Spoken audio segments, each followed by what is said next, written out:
Mannatha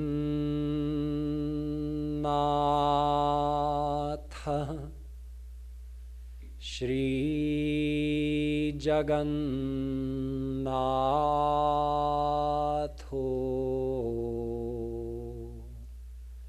Madguru Shri Jagadguru Madatma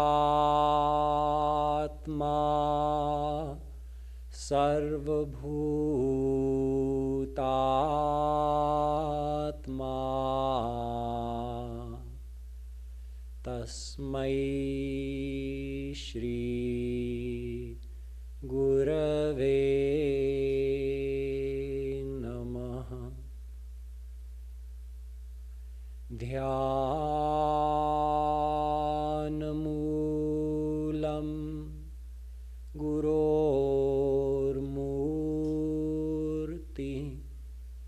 Pujamoolam Gurorpadam Mantramoolam Gurorvakyam Bhaktimoolam Guror Kripa. Kararvindena Padarvindam Mukharvinde Viniveshayantam Vatasya Patrasya Puteshayanam Balam Mukundam Manasa Smarami.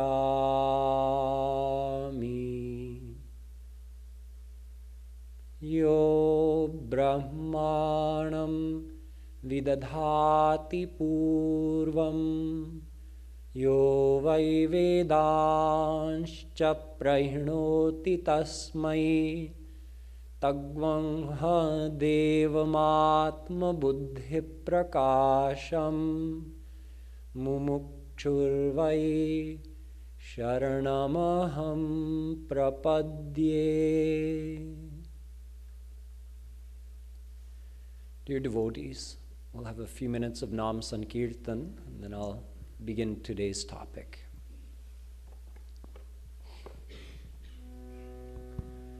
Bhajo Giridhar Govinda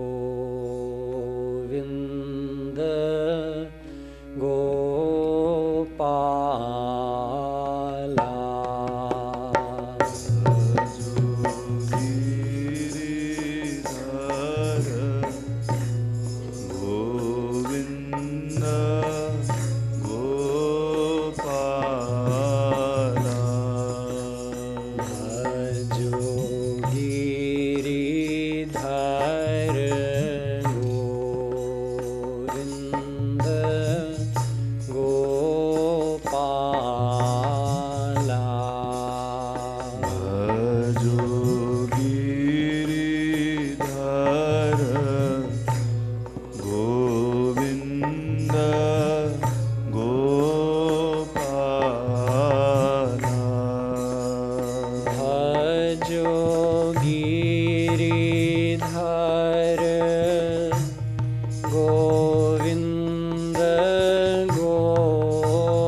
Mano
Mohan Bihari Lal ki. Jai.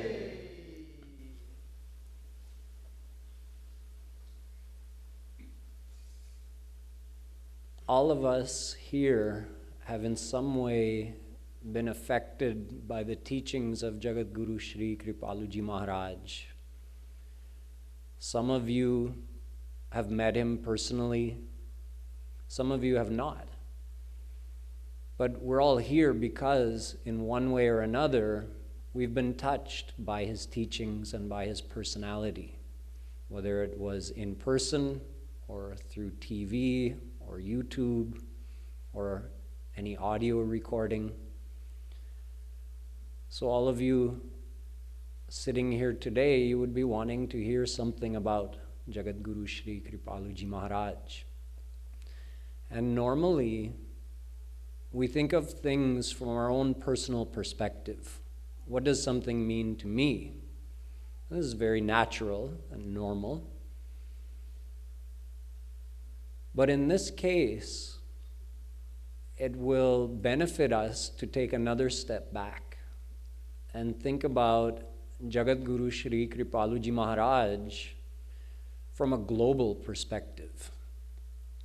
How will the world remember him? We know how we'll remember him. How will the world remember him? Because if we get that kind of perspective, if we think about it in that way, it will also increase our appreciation for the experiences we've had and what we've gained through his teachings and his association. So what I'm about to do, in Hindi we would call anadhikar cheshta, meaning I'm not qualified to speak on the topic that I'm about to speak on, but I'm going to do it anyway. Hopefully something of value will come out of my mouth, and one day you may get to hear about this topic from a true divine saint, but here this weekend, I'll be discussing these topics with you. Kripaluji Maharaj, or Maharajji, as he was known to many, many souls in this world, Sri Maharajji, he was Jagadguru. So what does that mean? I'll be discussing in the next few days. Basically, you can say the Jagadguru brought his teachings and his message to the world in such a way that not only scholars would benefit from it and understand it, but even common people would benefit from it and understand it and be able to repeat it to others. So I'm going to be expanding on this idea that someone so great, with such a high level of knowledge, his explanations were so elegant that you didn't have to be a scholar to understand them. A scholar of the highest level would appreciate it, but even an uneducated person could benefit from it and fully grasp what he was saying. So to understand I guess you can say, to understand how Sri Maharajji fits into the big picture, first we have to look at what the big picture is. And then we can see, how does Jagadguru Shree Kripaluji Maharaj fit into that big picture? So let's take the widest angle view. Srishti, this creation, the whole universe, why does it exist? Mukhyam tasya hi karunyam. Shandilya Bhakti Sutra says that God manifests the universe out of his kindness to grace the souls. How does manifesting the universe grace the souls? Bhagwan saw that during Mahapralaya, all those souls who are under Maya, who haven't attained him, they're just lying like in a state of pending, waiting within him. What's the use of that kind of existence? Those souls have the potential to become blissful if they attain God. So, out of his kindness, God manifests the universe to give us a chance to attain him and become blissful. having manifested the universe, he also knows that there are certain requirements for us. He provides for us physically all the different edible substances that are on this earth planet growing naturally. He made that prabandh on our behalf. But he also made spiritual preparations, meaning he didn't just send us here to live physically. He made certain other preparations and arrangements to make sure that we had the correct guidance. So he produced the Vedas and other scriptures. The analogy that Kripaluji Maharaj always gave is that just like before a baby is born, milk has already come in the breast of the mother, so that as soon as that baby is born and is hungry, there's sustenance available. Similarly, from a spiritual perspective, the souls, ordinary souls who are born in this world, they need guidance. What is right? What is wrong? What is the goal of my life? What should I be doing? What is the aim of my life? All of that is already revealed by God in the Vedas before the ordinary souls even start taking birth on this earth planet. So he provides this karma bhumi. He gives us a human birth, which gives us the ability to perform karma. Narak swarga apavarga niseni jnana virag bhakti sukha deni. As Tulsidas ji says, only this manushya yoni, only this human body, when a soul takes such a birth, it is called karma yoni, which means he gets to perform karma. So he can progress forward, he can also go backwards, and he has the ultimate potential of attaining God. All of this is for us. So looking at the biggest picture, God manifests this whole universe only for us, the souls who have yet to attain him. And before we even take human birth, he has already made available all the knowledge we need in the form of the Vedas, which are also further explained in other scriptures like the Gita, 6 Darshan Shastras, Ramayana, 18 Puranas, etc. So all of this arrangement is made. Then we come, we take birth, we get a chance to be born as human.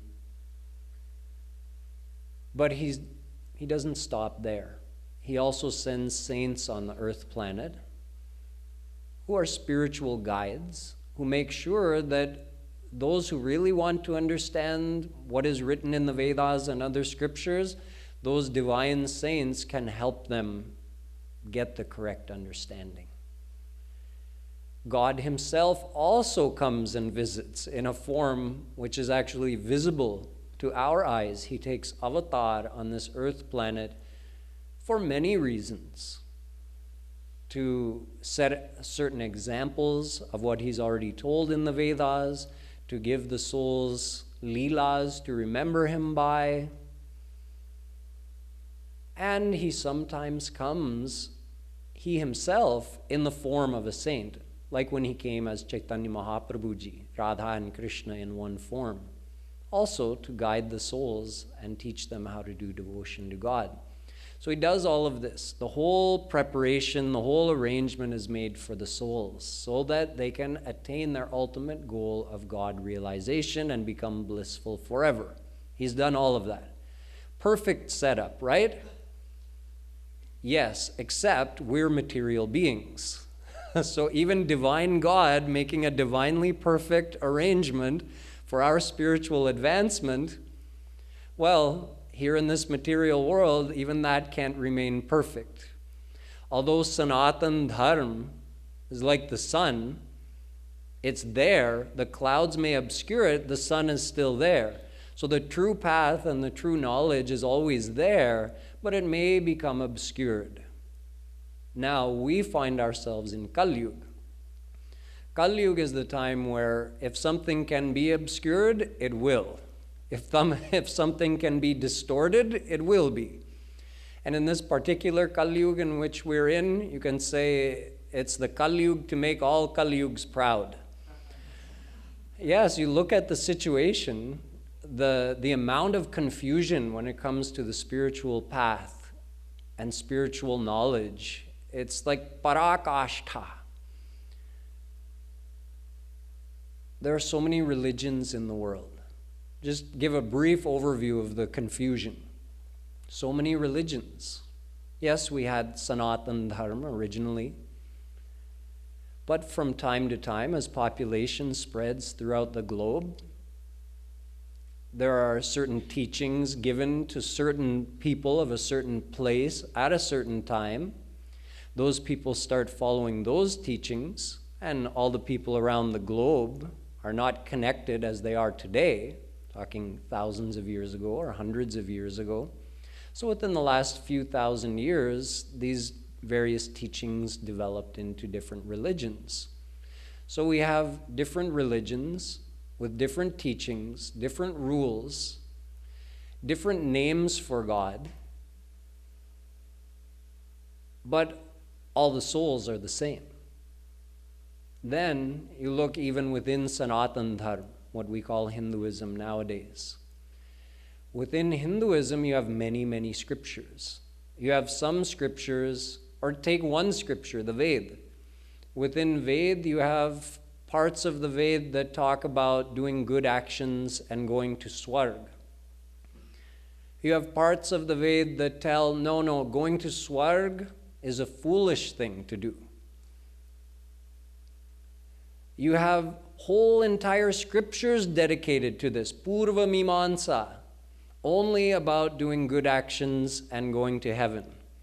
And you have other scriptures that denounce, like the entire Gita, Brahma Sutra, denounce such ideas, that that's a foolish effort and you should strive to know God, not just go to Swarg. So within the scriptures, you have so many contradictions within each individual scripture and from scripture to scripture. Apparent contradictions, we'll say. Then you have the saints coming to teach about those scriptures.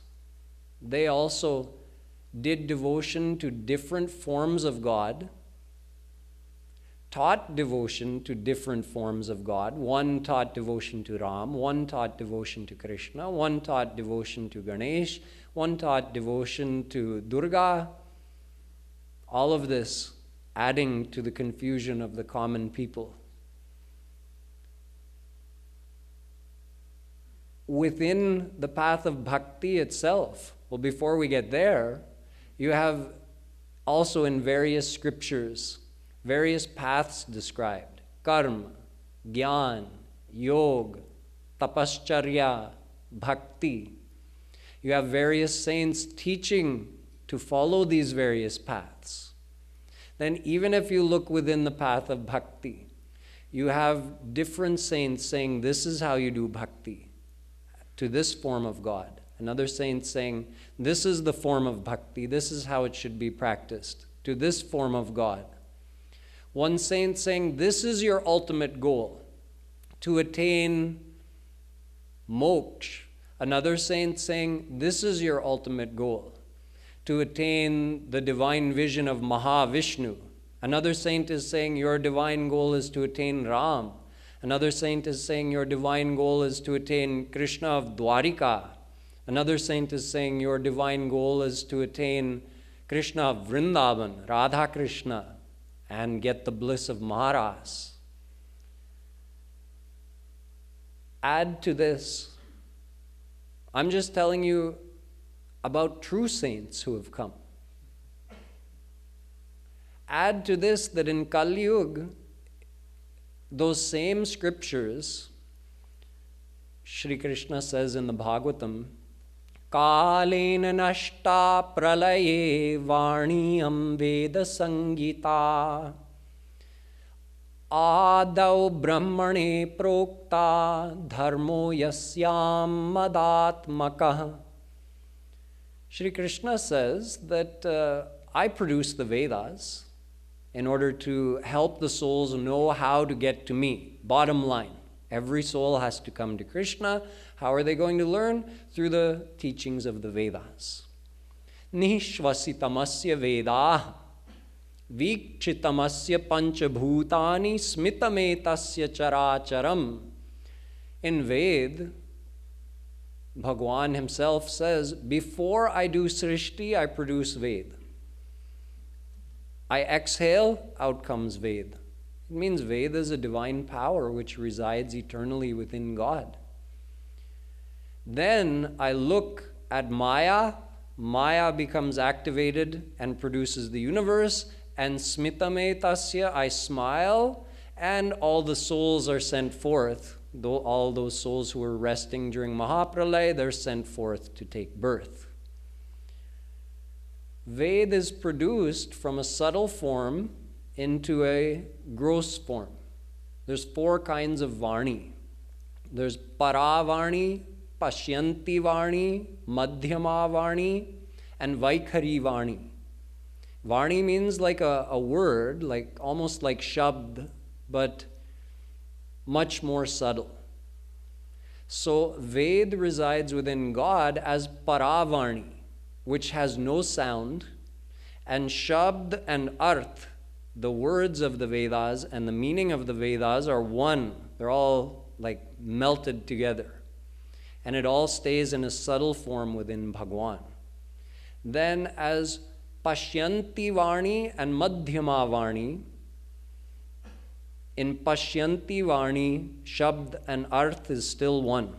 In Madhyama Varni, it actually separates. But it's still not a spoken word. This Pashyanti and Madhyama Varni, Pashyanti Varni only relates to the soul. Madhyama Varni can be passed on into someone's mind without speaking. So as Pashyanti and Madhyama Varni, Bhagwan gives the knowledge of the Vedas to the first saints, the first rishis who have a divine mind so they can receive that knowledge. He does the same thing with Brahma. So they receive the knowledge of the Vedas and eventually they produce it as Vaikhari Varni. Vaikhari Varni is also of 2 kinds. If you whisper something or if you say it loudly like I am, that's called Uchchayi Varni. So eventually Vedas were produced in this, the most gross form of Varni, least subtle form of Varni. So they're available then. The written word is also this Vaikhari Varni, either spoken out loud or written. So once it's available in this form, anyone can get their hands on it. Saints, that's good. Whatever saint interprets the Vedas is going to interpret it with his divine mind, and it will be a correct interpretation. But the rest of us, our minds are under the effect of Sattva, Raj, and Tam. Some of us more sattvic, some of us more rajas, some of us more tamas. So Shri Krishna says, Yatha prakriti sarvesham chitra vacha sravanti. Bhagavatam. He's telling Uddhav that once these Vedas are available in the world, people just can interpret them according to their own liking. So sattvic people interpret it in a sattvic way, rajas people in a rajas way, tamas people in a tamas way. So we end up with all these distorted interpretations of the Vedas, incorrect translations and interpretations, and those also get spread around the world, adding to the confusion. Add to that in Kali Yuga you have many people who are only posing as gurus for commercial reasons or because they want just the pride of having a following. It makes them feel good. And the common people, without correct understanding, have no way to differentiate between who's a real saint, who's posing as a saint. This person is talking nicely, but is what he's saying the correct thing? So it creates a huge muddled confusion in the spiritual path. Different religions, different forms of God, different saints in the history who did devotion to different forms, taught different forms of bhakti. propounded different paths, different scriptures telling different paths, telling about different forms of God, different interpretations of all of these scriptures, different people writing books and giving speeches who are not qualified to do so, further adding to the confusion. So this is where we found ourselves in Kali Yuga. So into this scene enters Shree Kripaluji Maharaj, who at the age of 34 became Jagadguru Shree Kripaluji Maharaj. Now, to try to summarize how he was able to loosen this knot of confusion and just clear up the whole thing, it's not an easy task. And I don't get nervous anymore to give speeches in almost any situation, but tonight I was nervous because it's a daunting task.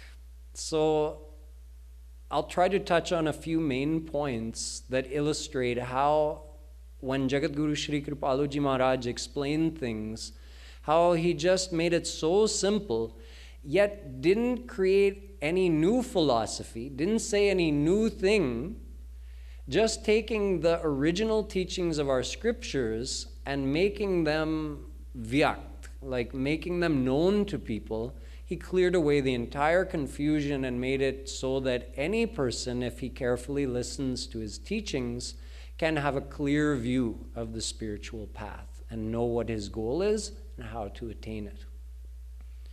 So let's first start with God.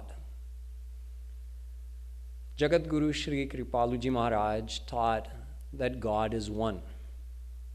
This we know, right? I told you he didn't say anything new. It's funny, so many people I talk to, even someone who has no knowledge of any scripture, they listen to Sri Maharajji's speech and they say, whatever he's saying, I already knew it. Now, I know what they mean. They couldn't have known all the technical details he's sharing, but what they mean is it hits home and it just feels like the truth. It feels right and it feels like they've known it because it's the right thing. So God is one. Okay, wo to sab jante hain. But still, if you look at the situation with the world's religions, people say, oh, the Christian God, the Muslim God, the Hindu God. Just our choice of words illustrates our ignorance. And the fact that even though on one hand we say there's one God, on the other hand we're proving we don't believe there's one God. We're saying that there's a different God for every religion. That Muslim people worship their Muslim God, Hindu people, we worship our Hindu God, Christian people, they worship their Christian God. Sri Kripaluji Maharaj said, no, it's one God for the whole universe, let alone this world, this earth planet, one God for the whole universe. Wherever there may be souls residing, anywhere in this universe, anyone who's worshiping God is worshiping the very same God. Eko Deva, simple statement of our Vedas. So it means that different people in different places on this earth planet or in the universe, we're all worshiping God. Whoever's worshiping God is worshiping the same God, but perhaps in a different way. Maybe calling him by a different name, maybe thinking of him differently, and maybe in the particular religious texts of that philosophy or that religion, the description may be in more detail or in less detail, more general and superficial, or to great depth, but it's the same God that's being described. So with one simple explanation, everybody's brain can be relieved. Okay, I'm following this religion, but I don't have to hate the person following that religion. His worshiping God and calling him by that name does not mean I'm wrong for worshiping God and calling him by this name. So everybody just relax, okay? It's a simple philosophy, but if adopted, all that level of confusion is removed. Shree Kripaluji Maharaj always used a few choice verses to explain how all of this is interconnected. One of his favorite ones is from the Bhagavatam. Vadanti tat tattva vidas tattvam yajnanam advayam brahmeti paramatmeti bhagavan iti shabdyate. Now this verse is also explained by Jiva Goswami in his Shat Sandarbh. In fact, nothing that Sri Maharaji explained is a new explanation. It's not new to any scripture, it's not new to any saint. The difference is, and you'll be seeing this over the next few days, when Sri Maharaji explained it, he explained it while referring to all the past explanations, brought them all together and reconciled them. He didn't add another one to the mix, that, well, I'm explaining it this way. Yes, those other saints may have explained it that way, but I'm explaining it this way. No, he refers to all of their explanations, and not only does he reconcile it, but he does it in common language. Jiva Goswami, when he explained this verse in his Shat Sandarbh, he also reconciled it. The whole explanation is there. It reconciles the whole thing about the various forms of God, but it's in Sanskrit. So 1 in a billion people who are at that level to study that granth, they can go and get the benefit and understand, and the rest of us? So this is the speciality of Jagadguru Shree Kripaluji Maharaj, that while being at that level of Jagadguru, he still thought to bring the explanation down to our level where we could understand it.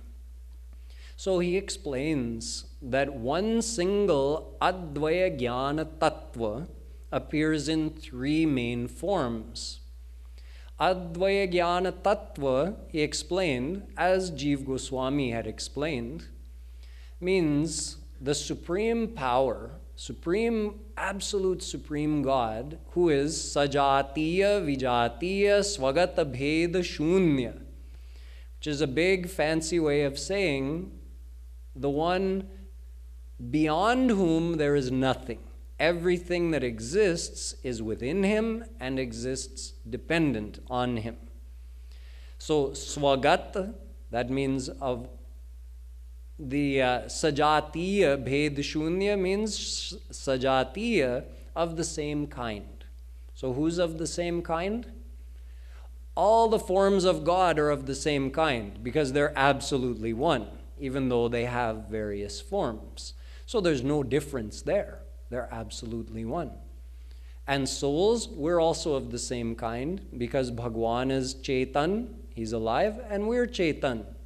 So from that point of view, there's no difference between him and us, and our existence is dependent on him. He's giving life to us. He's within us.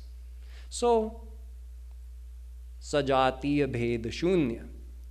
Vijatiya, meaning the opposite or separate, that's Maya, the Jada Shakti, the lifeless material power. Maya also depends on its functioning, it's dependent on Bhagwan. So Bhagwan also controls the activity of Maya, the functioning of Maya, and Maya is his power. So nothing is separate from that supreme, absolute, divine power. And Swagata Bhed Shunya, he himself has no internal limitations. He can see without eyes if he wants to. He can see from his elbow if he wants to. He can smell from his ear if he wants to.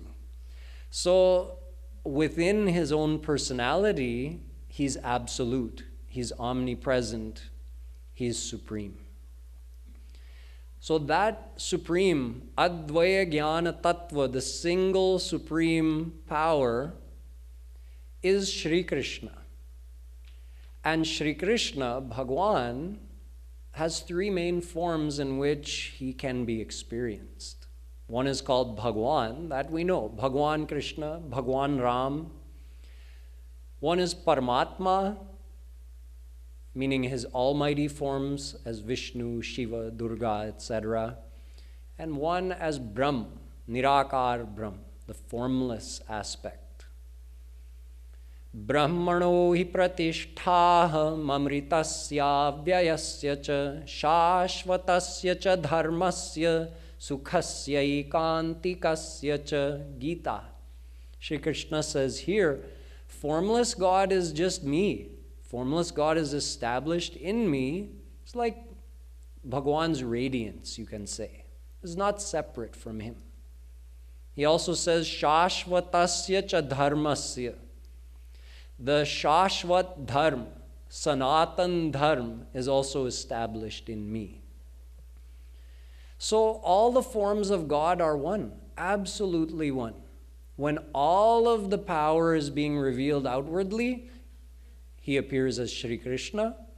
The same Shri Krishna appears in any of his almighty forms if he's only manifesting his almighty power.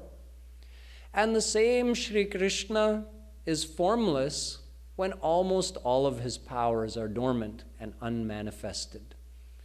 So it's possible to experience him as formless, it's possible to get his divine vision in his almighty form, and it's possible to meet him in his personal loving form as Bhagwan Shri Krishna or Bhagwan Ram.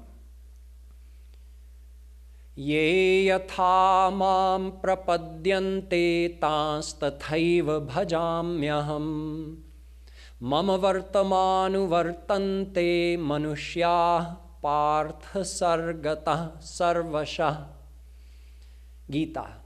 Shri Krishna says, depending how a soul surrenders to me, that's how I come to him. All the souls are worshiping me. Whoever is worshiping me, and I can come in any form. See, total unified theory. One form of God. In Hinduism, we have more detail. We know what he looks like. We know what his personal names are. We know he has a bluish complexion and he wears a peacock feather crown. Theek hai? In other religions, in other philosophies, in other spiritual books, the same God is being described, just maybe not to that detail. Like if I put a tray of apples in front of you, or one apple in front of you, and I say, describe to me what this is, what you're seeing. You could say, it's fruit. It's correct, right? But correct in a very general way. You could say it's an apple. That's also correct. Correct with a little bit more detail. You could also say it's a Macintosh apple, or it's a Golden Delicious, or it's a Fuji.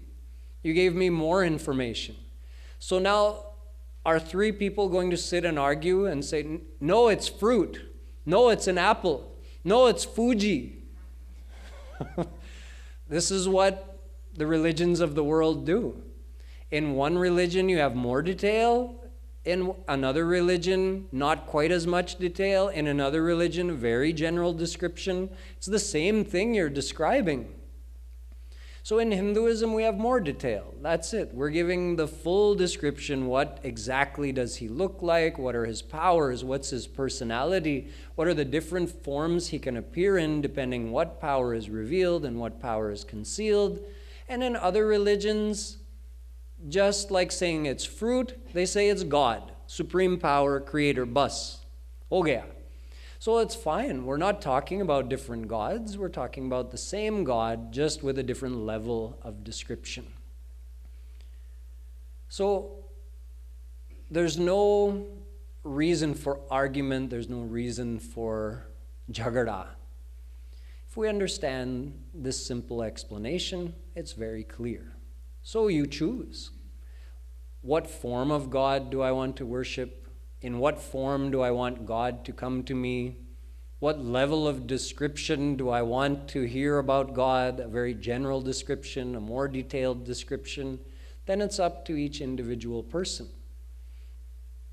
In other words, Kripaluji Maharaj gave us this understanding in such a way that once we grasp that, it's possible to follow a path and follow a specific religion and still respect others.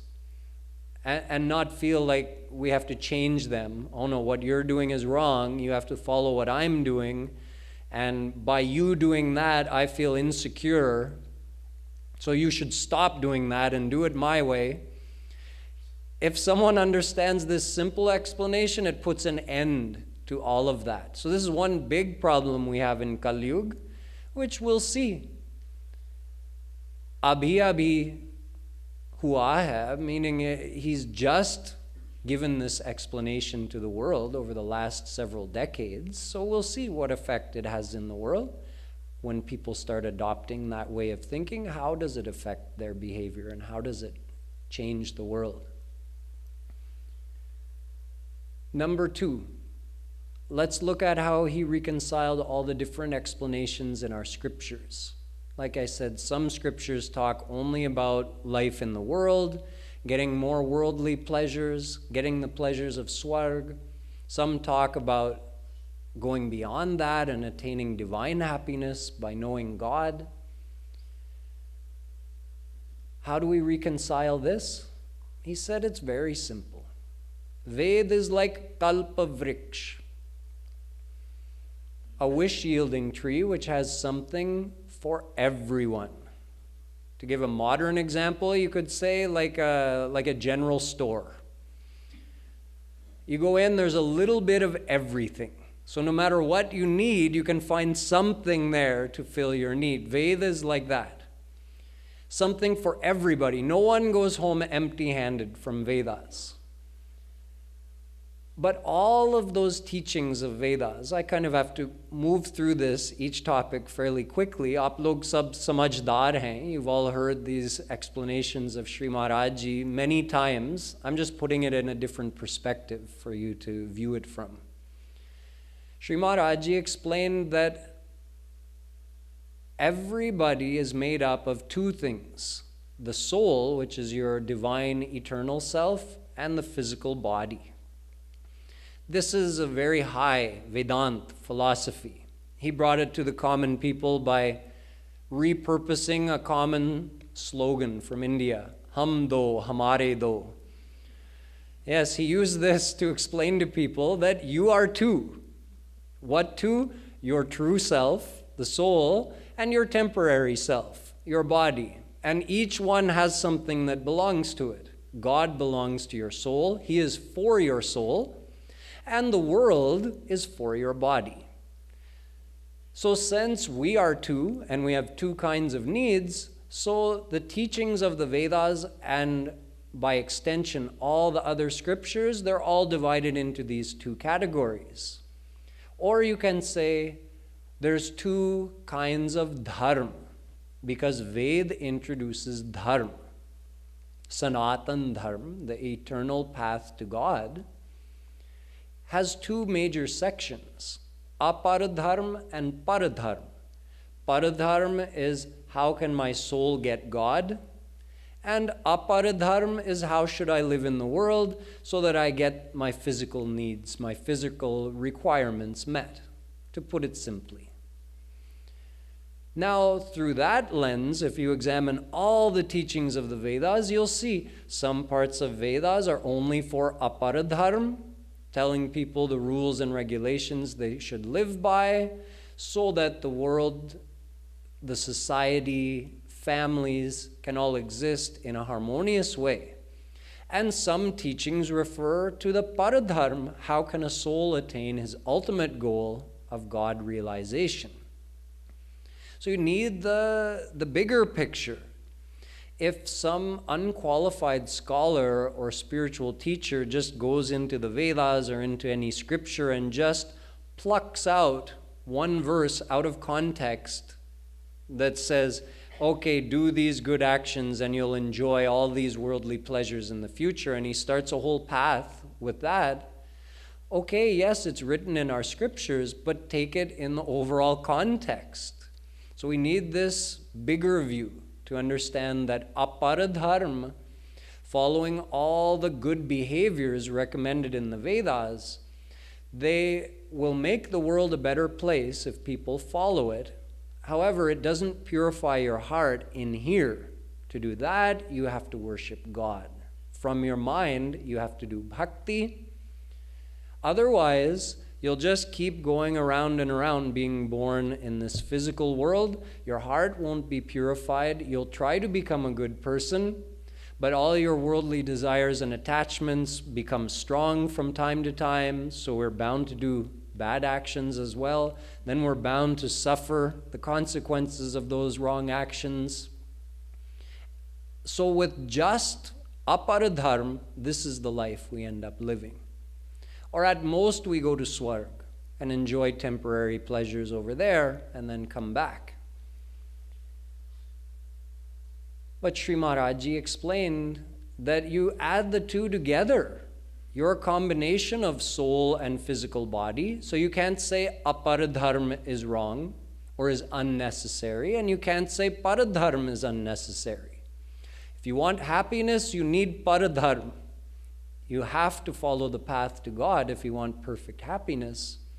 But you're living in this world and you have a physical body, so you have to live by certain rules and you have to do what you need to fulfill the needs of your physical body. So you need aparadharma as well. So now you see there's no contradiction where the Vedas are telling all these physical actions, it's for doing what you have to for your physical body and the physical world, and where Veda's telling about spiritual goals, that's your true ultimate goal. You can also think of Veda as like a multi-tiered educational system. There are some people in the world, like I told you, there's something in Veda for everybody. There are some people who have no interest in God. They're not at that level. They only want to enjoy some worldly happiness. So, okay, Ved says, I have something for you to get started. You do these good actions, you'll enjoy a lot in your next life. You do even more of these good actions, you can go to Swarg and enjoy. So Swarg is held up as this great incentive for those people who are not desiring God in any way, that at least they should not do wrong things to try to find pleasure in the world. They should be encouraged to do good things. And eventually, after a long time of doing such good karma, they'll come to some kind of realization that, isn't there anything more? Then they're ready to hear about divine happiness. So the Veda has all of this for everybody. The other scriptures also are explanatory of certain parts of the Veda. So for instance, Purva Mimansa, it's only explaining about aparadharma, nothing about attaining God. So someone says, Purva Mimansa is also a Sanskrit scripture, and it's saying to go to Swarg, and Brahma Sutra is saying surrender to God and get divine bliss. So you see the Hindu scriptures are contradicting each other. No, they're not. One is kindergarten, one is graduate school. It's all there in one body of knowledge. All of the paths can also be understood in this way. All of the paths either come into this section of aparadharma or paradharma. Or to use a different terminology, tayoh shreya adadanasya sadhu bhavati hiyater thadya upreyo vrinite. Kathopanishad says there are two goals, shreya and preya. Shreya, God, and preya, worldly enjoyments. So, all the paths described in our scriptures, and they're all there, karma, gyan, yoga, tapasya, bhakti, and many, many more. They're all there. But you have to understand, why are they there? What are they there for? You can't just assume that any one of those paths is going to take you directly to Shreya.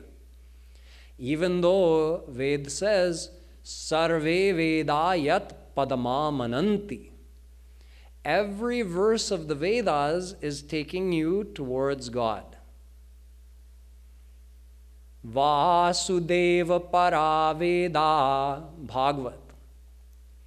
All the Vedas are from Shri Krishna and taking you only towards Shri Krishna. Dharmo yasyam madatmaka Bhagavat. Shri Krishna himself says, the dharma I told in the Vedas is only to bring souls to me. However, just like it's a multi-tiered system, so not every path is going to take you all the way to the top. You can't stay in your elementary school in order to get your PhD. Once you graduate from 5th grade, you go to middle school. Then you go to high school. You can't stop there. Then you go on to some postgraduate studies, post-high school studies. So, in the same way, not every path is going to take you all the way to God realization. This is a simple thing to say.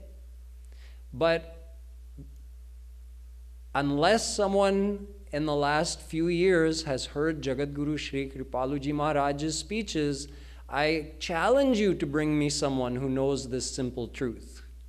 That all of those paths told in our scriptures, propounded by spiritual teachers and even saints in this world, out of all of them, yes, they're all there in the scriptures, but how many of them take you all the way to your ultimate goal?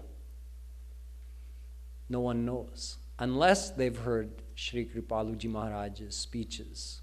Then they know that in Vedas it says, Nayam atma pravachanena labhyo na medhaya na bahuna shrutena yamevaish vrinute tena labhyastasyaish atma vivrinute tanugvam swam. That Kathopanishad says, not through any self-effort of studying, intellectual meditation, listening to speeches, reading the scriptures, debating on scriptural philosophies, not through any of that can one reach God. How? You surrender, He graces. You get Him. That's it. One way. Naham vedair na tapasa. Shri Krishna also says in the Gita, Naham vedair. You can't reach me by studying Vedas, just getting a theoretical knowledge. Na tapasa, not by doing austerities.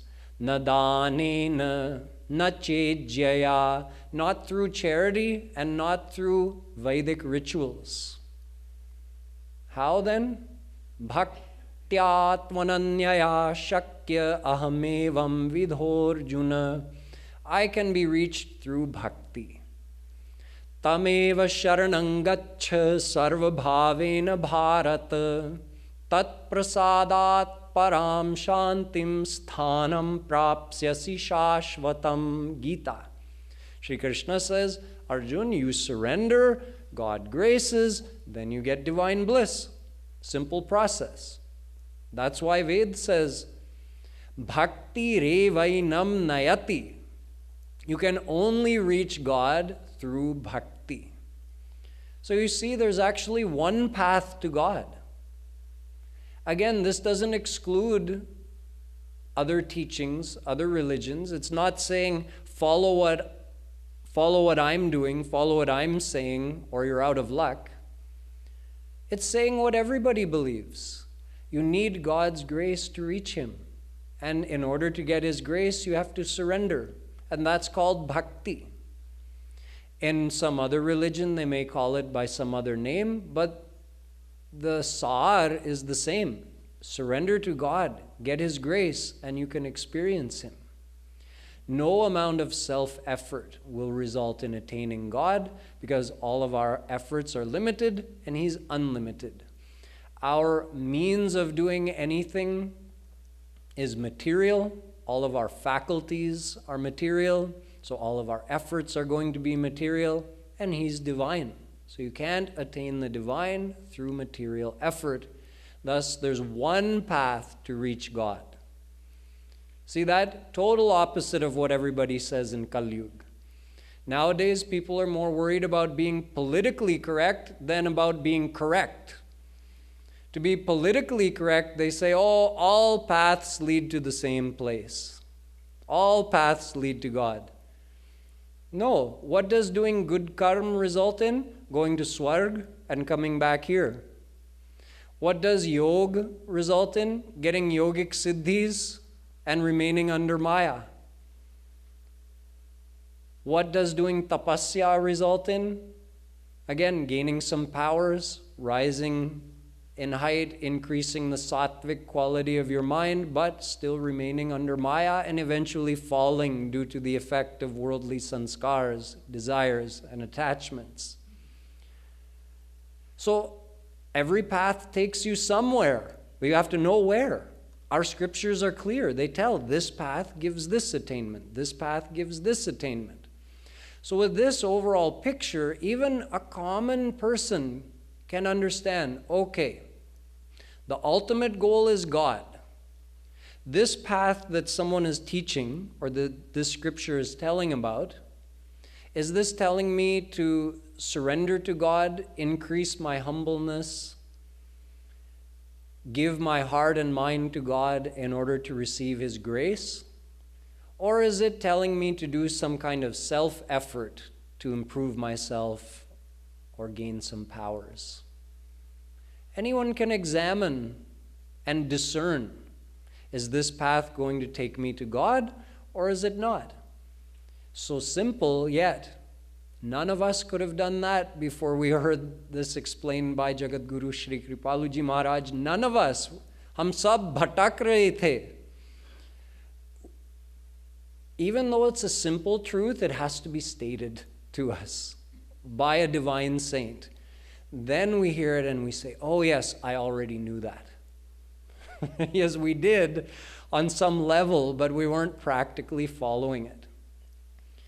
So far tonight, I've only managed to touch on a couple of topics. How through Jagadguru Shree Kripaluji Maharaj's explanations, we understand that God is one and He's worshipped in different ways and called by different names in the world.